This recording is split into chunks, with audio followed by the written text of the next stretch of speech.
सातोळे. आपण मुक्त संचारमध्ये गावरान कुक्कुटपालन करतो. आपला फार्म दौंड तालुक्यामध्ये वरवण या गावामध्ये आहे. जर कोणाला प्युअर गावरान पिल्ले, अंडी व कोंबड्या पाहिजे असतील तर स्क्रीनवर दिलेल्या नंबरवर संपर्क साधा. बुकिंगनुसार पिल्ले दिली जातील. पिल्लं घरीच तयार करतात, त्यांचं घरीच प्रोडक्शन तयार करतात. काही जण विकत घेतात. तर काय होतं की पिल्लं 1 ते 1.5 महिन्याची होईपर्यंत पिल्लांची मर जास्त होती. काहींच्या हातात 50%च पिल्लं राहतात. तर ही मर कमी करण्यासाठी कोणती औषधं द्यायची, कधी द्यायची हे आपण या व्हिडिओच्या माध्यमातून आज सांगणार. तर व्हिडिओ स्किप न करता संपूर्ण व्हिडिओ नक्की पहा. या व्हिडिओमध्ये आपण संपूर्ण माहिती आज देणार आहोत. तर बरेच जणांचे असे फोन येतात की ते म्हणतात की आज आमची पिल्लं 15 दिवसाची 8 दिवसाची होईपर्यंत मरून जातात, पंख गाळून मरून जातात, झुरतात.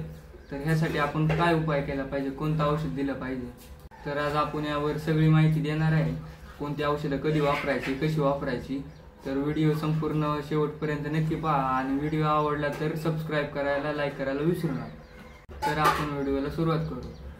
तर आपण 1 दिवसाची पिल्लं म्हणजे मशीनमधून काढलेलं असू द्या नाहीतर कोंबडी घालून काढलेलं असू द्या, त्याला तर पिल्लं निघल्याच्या नंतर 1 दिवसाचे असल्यावरती पहिल्यांदा त्यांना गुळ पाणी द्यायचं. गुळ पाणी 100 पक्ष्यांना 100 ग्रॅम हे प्रमाणात आपण त्यांना पाण्यातून गुळ टाकायचा. 100 पिल्लांना आपण 3 ते 4 पाण्याचे भांडे ठेवायचे. त्याच्यामुळे काय होतं तर पिल्लं भिजत नाही आणि भिजली नाही तर मर कमी होते.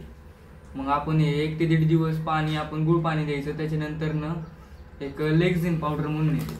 लेक्झिन पावडर आणि वायमरल हे 100 पक्ष्यांना, लेक्झिन पावडर 2 ग्रॅम 100 पक्ष्यांना आणि वायमरल 5 ml 100 पक्ष्यांना, या प्रमाणात आपण 5 दिवस द्यायचं.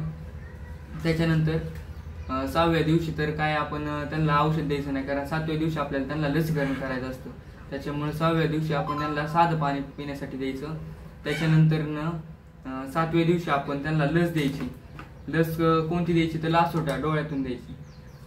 असे 2 बॉटल मिळतात, एकात पावडर असते आणि एकात डायल्यूट वॉटर असतं.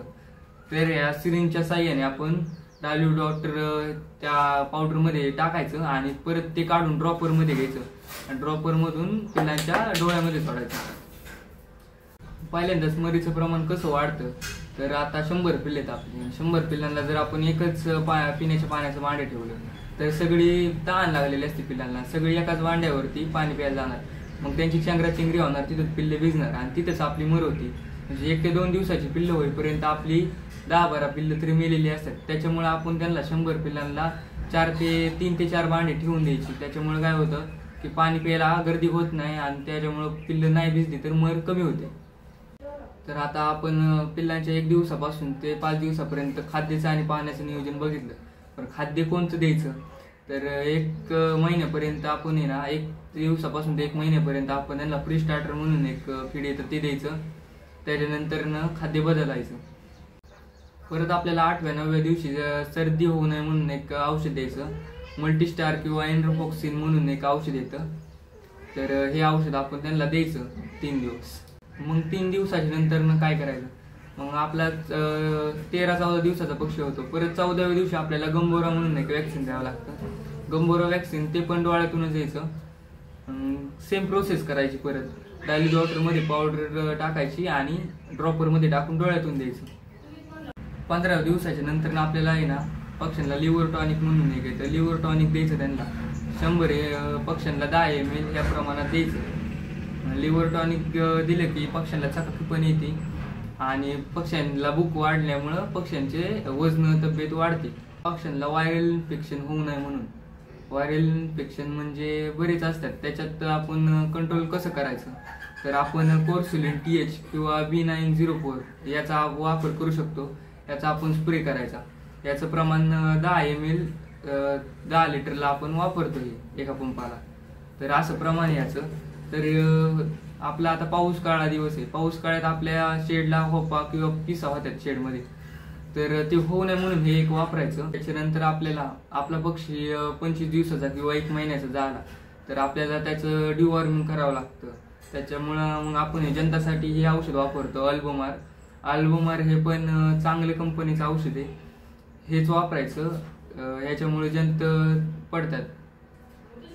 ह्याचं प्रमाण 30 ते 40 ml 100 पक्ष्यांना असं आहे.